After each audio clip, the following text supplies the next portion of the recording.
শাসক দল তৃণমূলের মন্ত্রী অখিলগিরির পদত্যাগপত্র এবার মুখ্যমন্ত্রীর কাছে জমা দিতে চলেছেন। আগামীকাল দুপুর 2টোর সময় পদত্যাগ হতে পারে বলে এমনটাই সূত্রের খবর।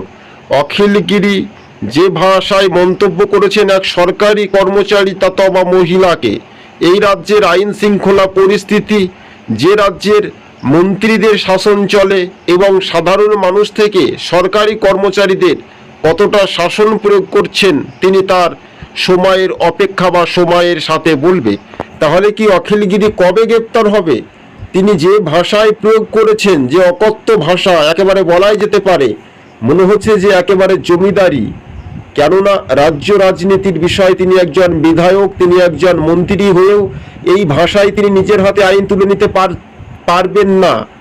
এই বিষয়টা বিরোধী রাজনৈতিক দলগুলো নড়ে চড়ে বসেই ফের এবার তৃণমূলকে কটাক্ষ করতেই চলেছেন। তবে রাজনৈতিক মহলের ধারণা অখিলগিরি 2026-এ কি টিকিট পাবে?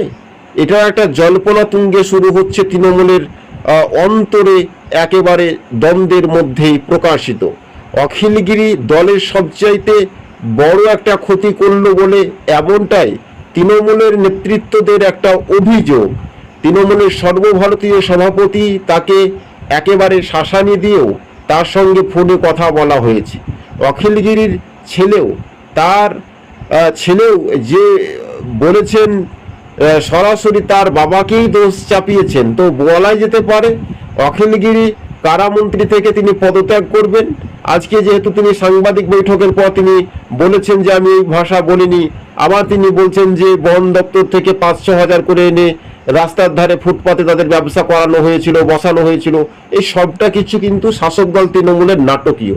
যে তৃণমূলের নেতা বা গ্রাম পঞ্চায়েতের নেতা হতে পারবে, তে কোটি কোটি টাকার মালিক হবে, এটাই স্বাভাবিকভাবে আগামীকাল দুপুর 2টোয় পদত্যাগ করছেন অখিলগিরি কারামন্ত্রী থেকেই।